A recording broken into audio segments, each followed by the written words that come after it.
अस्सलाम वालेकुम। Cholesteatoma surgery एक डे केयर सर्जरी होती है।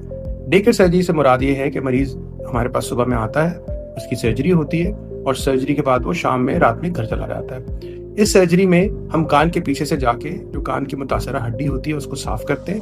ऑपरेशन का नाम टिम्पैनोमैस्टॉइडेक्टमी होता है, यानी कि इसके अंदर जो है मैस्टॉइड बोन यानी जो कान की हड्डी है जो गली हुई होती है उसको साफ किया जाता है और जो पर्दे में सुराख होता है उसको भी नए तरीके से लगाया जाता है। ये ऑपरेशन तकरीबन 2 से ढाई घंटे का होता है और बेहोश करके किया जाता है और जैसे मैंने कहा कि सेम डे मरीज घर चले जाते हैं। इसके बाद आप तवक्को कर सकते हैं कि ये जो डिस्चार्ज है कान का बहता रहता है और इसमें से खून आता रहता है वो आहिस्ता आहिस्ता अगले 2 से 3 माह में खुश्क होना शुरू हो जाता है। ऑपरेशन के चंद दिनों के बाद शुरू में डिस्चार्ज आता है, अंदर हम एक पीले रंग की दवा भी लगा के रखते हैं तो पीले रंग का डिस्चार्ज भी आता है, थोड़ा बहुत ब्लड भी आता है जो कि एक बिल्कुल नॉर्मल चीज़ है और हम अपने मरीजों को बताते हैं कि इसकी आप तवक्को रखें और आहिस्ता आहिस्ता वो डिस्चार्ज कम हो जाता है। 1 महीने के बाद जो हम अंदर ड्रेसिंग लगा के रखते हैं वो हम निकाल देते हैं और ज़ख्म को हील होने का जो है वो एक मौका दिया जाता है जो कि अगले 2 से 3 महीने में आहिस्ता आहिस्ता ड्राई होना शुरू हो जाता है। समाज से मुतालिक जो है फ़ौरन नताइज सामने नहीं आते, लेकिन आमतौर पे 3 महीने के बाद समात इस काबिल ज़रूर होती है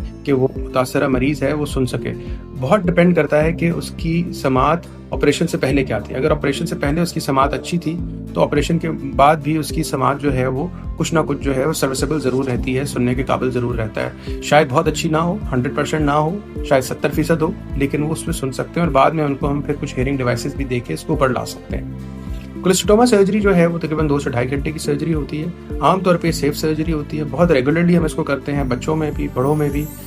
1% चांस होता है कि इसमें चूंकि चेहरे की नस शामिल होती है, फेशियल नर्व इसमें से आ रही होती है। कोलेस्टेटोमा कभी कभार डायरेक्ट नर्व के ऊपर भी चिपका हुआ होता है। उस सूरत में इस चेहरे की नस के ऊपर कमजोरी भी आ सकती है, चेहरे पे लकवा आ सकता है। आमतौर पे ये कमजोरी जो है वो टेम्परेरी होती है और वक्त के साथ रिकवर कर सकती है। कभी कभार ये मुस्तकिल भी होती है, लेकिन इसका जो इंसिडेंस है वो 1% से ज़्यादा नहीं है। यानी कि अगर हम 100 मरीजों में कोलेस्टेटोमा सर्जरी करें तो उसमें 1% से भी कम अफराद में चेहरे पे कमजोरी आती है और वो भी जैसे मैंने कहा उन्हीं लोगों में आती है कि अगर कोलेस्टेटोमा जो है वो चेहरे की नस के ऊपर चिपका हुआ हो। तो कोलेस्टेटोमा सर्जरी जो है वो एक महफूज सर्जरी है और एक लाइफ सेविंग सर्जरी है। जैसे मैंने पहली वीडियो में कहा था कि कोलेस्टेटोमा में कोई भी मेडिसिन काम नहीं करती और इसका इलाज वाहिद तौर से सर्जरी है जिसको हम टिम्पैनोमैस्टॉइडेक्टमी कहते हैं और ये क्यूरेटिव लाइफ सेविंग सर्जरी है।